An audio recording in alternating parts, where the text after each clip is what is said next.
So in this lecture, I would like to cover the topic of transistors. So think of transistors as semiconductor devices that control current. Usually the types of transistors that you will encounter in your circuit problems are BJT and FET. So BJT is a bipolar junction transistor, and it further subdivides into PNP and NPN. The main difference between these two is the flow of current. So the basic structure is all the same. Both of them have collector, emitter, and base. But in an NPN transistor, the current flows out, while in PNP it flows in, and that's all. There are also a couple of relationships that you have to know. So first of all, of course, collector current plus base current is equal to emitter current. But an important point is that when it comes to problem solving, we make a lot of approximations, of course, and we take B as almost equal to 0. So usually the value of B is so negligibly small compared to the collector and emitter currents that we say that collector current is roughly equal to emitter current. Okay. Another important relationship is called the B relationship, the beta relationship. So beta is the ratio between collector current and base current.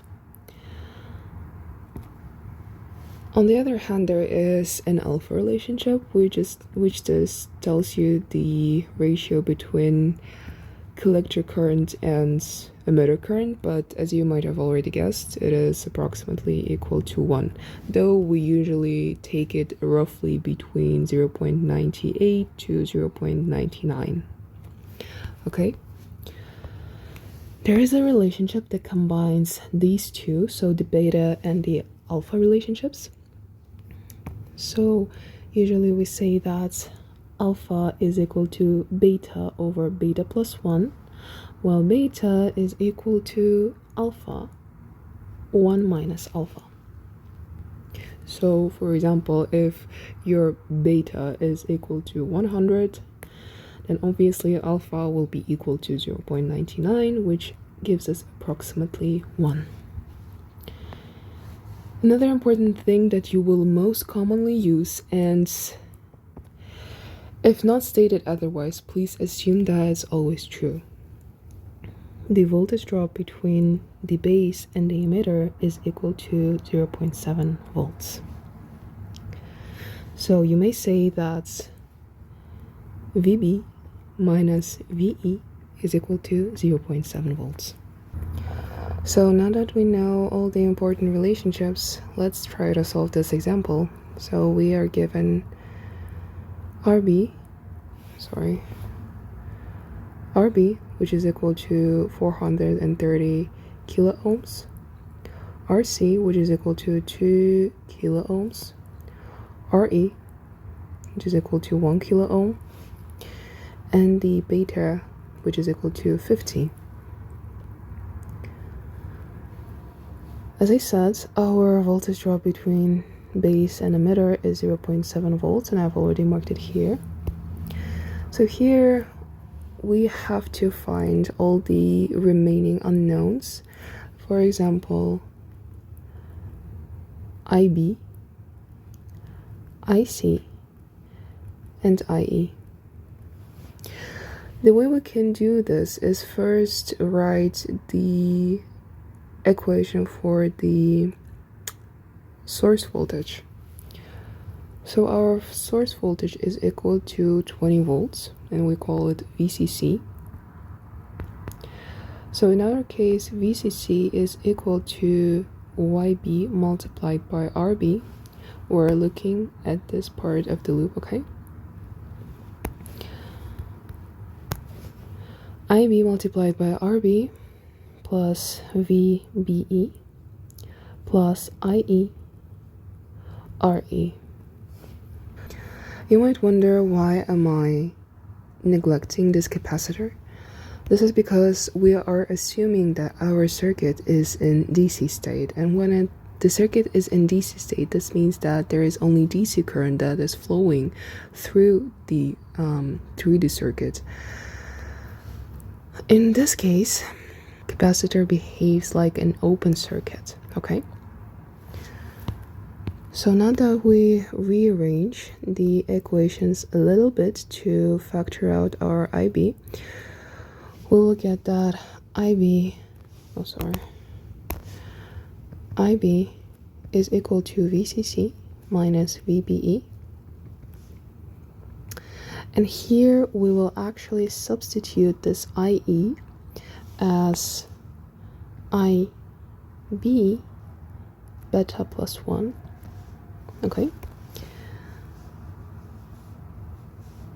And say that it's over RB plus beta plus 1 plus RE. You might also wonder, why am I saying IB multiplied by B plus 1, not just IB multiplied by B? And this is a fair question. As we said previously, the current IE is almost equal to IC. Then we should have said that it is equal to IB multiplied by B, right? But actually what is happening, IE is still equal to IC plus IB, right? And here IE is equal to, if we replace it with beta multiplied by IB plus IB, then the more accurate expression will be IB beta plus 1. Although during the calculation you will notice that this does not usually significantly differ from calculating it as IB plus beta, because as you may see, our beta is merely 50, and multiplying some value by 50 or 51, this will not drastically change your value unless it's like in millions, but it's not the case for circuits.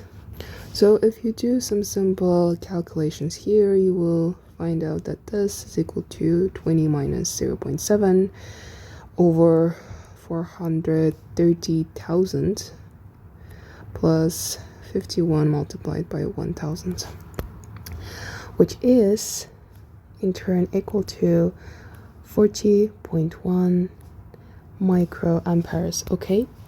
And now using our relationships, we can find the currents IC and IE. Current IC is equal to beta multiplied by IB, and current IE is equal to beta plus 1 multiplied by IB. So this will give us 2.0.1 milliampere, and this will give us 2.0.5 milliampere. So from this example, we can actually see that currents are nearly equal, and when we compare these two with each other, we can see that current IB is very, very small. It's significantly smaller than current IC, and this is exactly why we neglect it. Here we have to find IBQ and ICQ, as well as VCEQ, VB and VC, and VBC.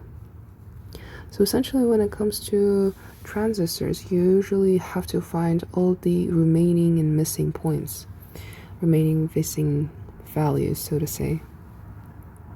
And don't be too confused by the Q. It means just the current IB at Q point, okay? So in order for us to find the current IBQ, we will have to take the difference between the supply voltage and the VBE over our RB.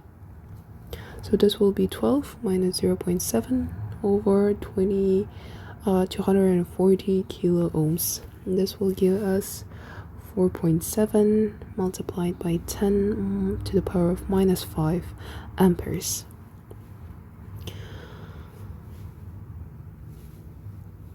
ICQ in turn will be equal to beta multiplied by IBQ, which will give us 2.35 multiplied by 10 to the power minus 3 amperes. In order for us to find the current IE, oh sorry, we don't actually have to find it in this example. We have to find the VCE.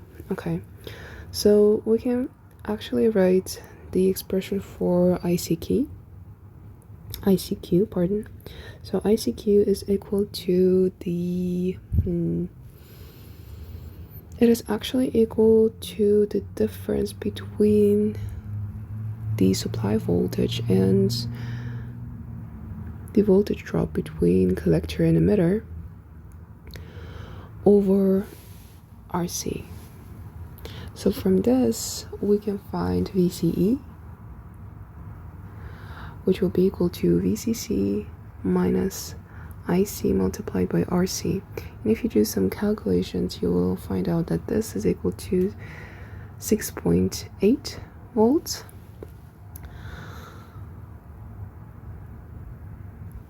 Then we have to find VBE.